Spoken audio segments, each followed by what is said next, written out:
Hello, everyone, and welcome to my PhD vlog channel. Thank you so much for joining us here today.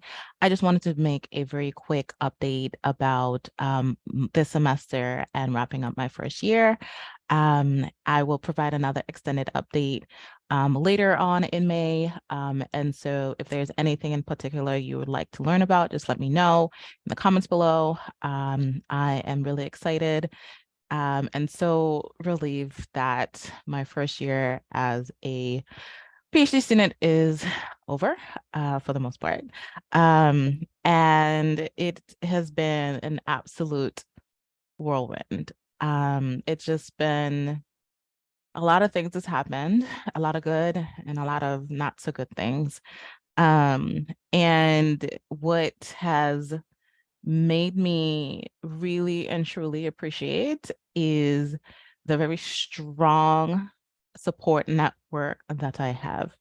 Friends, family, academic, professional support systems that I have worked with many people to establish and to maintain, as well as the new ones that I created while I was in my PhD program. And so that would be a big thing. It's not just about the academics, it's not just about the intellectual endeavors, it's also about the personal, because you are more than just a PhD student. And so being able to connect with others that are in a similar point of life or stage or situation is very critical to your ability to grow and to be successful. And also taking the opportunity to be experimental in certain cases, because one thing I will say is that this has definitely pushed me beyond whatever limits I thought I had.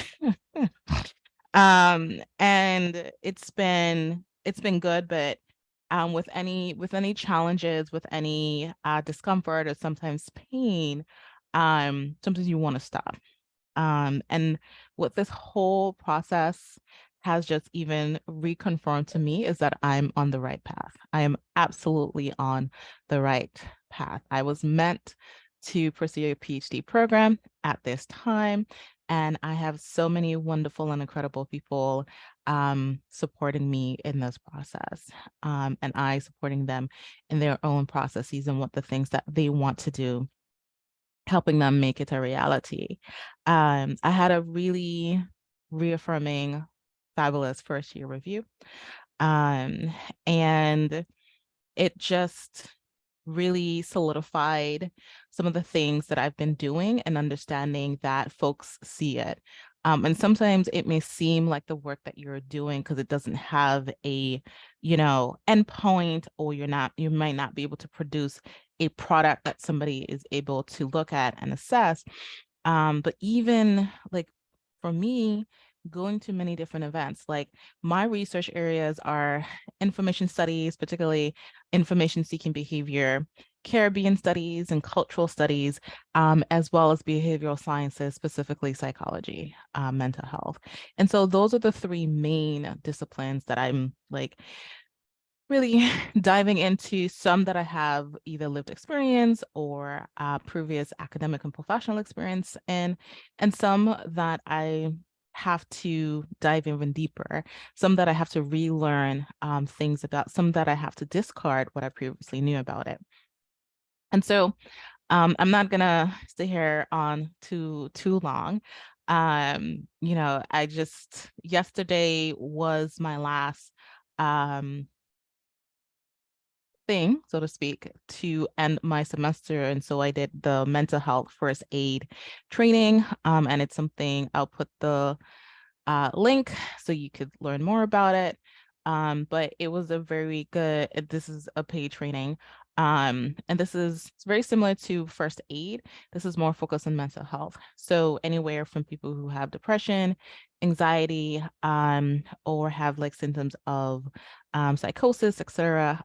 It was really good. And so I'm going to finish up the rest of the training so that I can get my certification.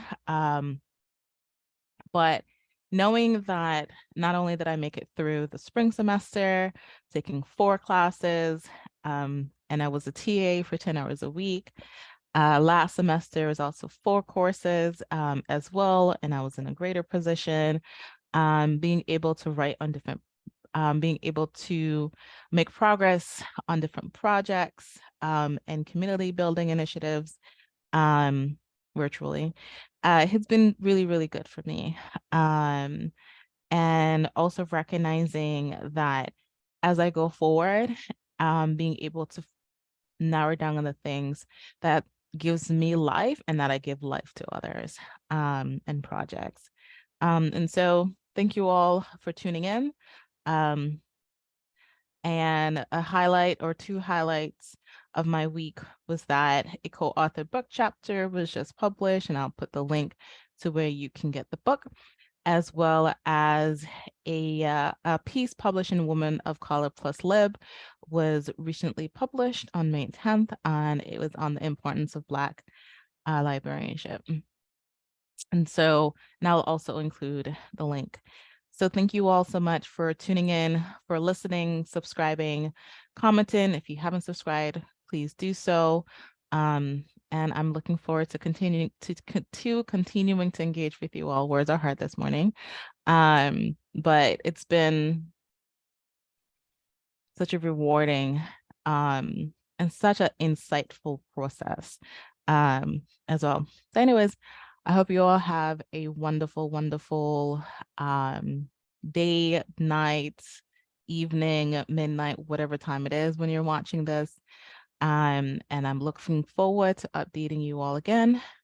Thank you so much for tuning in.